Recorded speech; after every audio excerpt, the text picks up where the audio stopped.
I want to take you today on a short journey into how we discovered something that was really important and at the same time very obvious.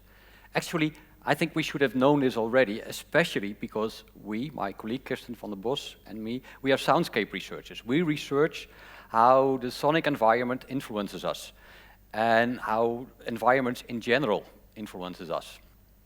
And what we discovered is the key to flourishing, into what conditions humans and animals can flourish and can be happy. It all started when I was at a conference. And there I was sitting next to a roboticist and I asked him, does your robot understand what it is doing? And he said, no, my robot doesn't understand a thing. The only thing it does is follow the rules. And then a few days later, I was back at the university and I was really frustrated after a meeting. And I said to myself, those bureaucrats, if they understood what they were doing, they wouldn't follow the rules. And all of a sudden, I thought, I have a direct relationship between robots and bureaucrats. Both follow the rules and both don't understand what they are doing. So, at that moment, I decided that I would shift my interest from artificial intelligence to understanding. And apparently, we have levels of understanding. Shallow understanding of bureaucrats and robots, and deeper understanding of the rest of us. And that was the problem that I had that day with the bureaucrats. I don't have a problem with administration, but I do have a problem with administrators that follow the rules so strictly that they make it impossible for me and my colleagues to actually do the job that we are supposed to do. So I started really thinking about that. And one of the things that we discovered quite early is that a low level of understanding makes it very difficult to flourish. Why? Because when you don't really understand what you are doing, you're going to create all kinds of new problems with your solutions. Maybe they solve a problem, probably they solve also a problem, but they also have all kinds of side effects. And those side effects might actually haunt you. But at the same time, because you don't understand the world so much, you might actually not even understand that you are causing part of the problems you are faced with. So we call that the coping mode. And we call it the coping mode because you're constantly coping with problems. And in fact, you might be, and now we have to go to this slide indeed, you might be in a coping trap. And a coping trap occurs when your solutions are actually so bad that they create new or more problems. And those require new solutions that generate more problems. And etc., etc., etc. And then you're in a vicious cycle. And actually, intelligence agencies, hi CIA, they have a name for it. It's called blowback. And when they say blowback, it basically entails that they don't understand what they are doing. There are many examples of the coping trap. For example, a typical example, actually, is the banking crisis that we had in 2008. There, the banks had made all kinds of products that they hardly understood themselves anymore. And the use of those products led to the crisis. Another example is war. In war, the only solution left, basically, is to destroy everything your enemy made. And now we have a refugee crisis. But there can also be very subtle examples of the coping trap. For example, we teach our children to solve problems. And that makes perfect sense, doesn't it?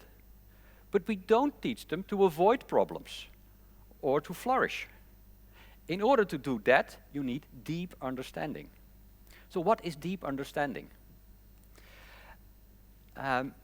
Deep understanding is the ability to foresee the pattern of consequences of your actions before you actually engage in them. And that allows us to select types of actions and behaviors that actually solve problems, that make the world better, and that avoid new problems. And when everyone is doing that, then we are co-creating a world in which it is very good to live. And that is why we call it the co-creation mode. It is essentially working together. It is learning from each other, playing with each other, discussing with each other, venturing with each other, taking risks, seeing opportunities. But we all do it together. And the important thing is that it should lead to a much better understanding of the world. So, we discovered that there were actually two modes of being. The coping mode, in which you are forced to act and forced to solve problems. And it is driven by a shallow understanding of the world. And it leads to a sense of anxiety and maybe almost a surviving mode of being. And then we have the co-creation mode, in which you are free to contribute to a better world, in which you typically avoid problems. It is driven by deep understanding, and it leads to enjoyment and, of course, flourishing. So this is really important. And so we asked the question, what makes people enter in the co-creation mode? And fortunately, we are soundscape researchers. And we had asked many people about which sounds they really liked, sounds other than music and speech. And they came with all kinds of examples. Some very simple examples, the sounds of birds quite often, but also the sound of my wife reading a book, the sound of my neighbor cleaning the house, the sound of a cat spinning. All kinds of very diverse sounds, often subtle sounds. And those sounds had nothing in common, except for one thing. They were all produced by living beings who were feeling safe. So apparently, a sense of safety allows you to be free to go to the co-creation mode, and we really love that. And that's the reason why we find those sounds so pleasurable. Google also discovered this, and they even didn't Google it. What they did is they looked at why some teams within their organization were flourishing and others were dysfunctioning. And they measured everything about teams that you could think of.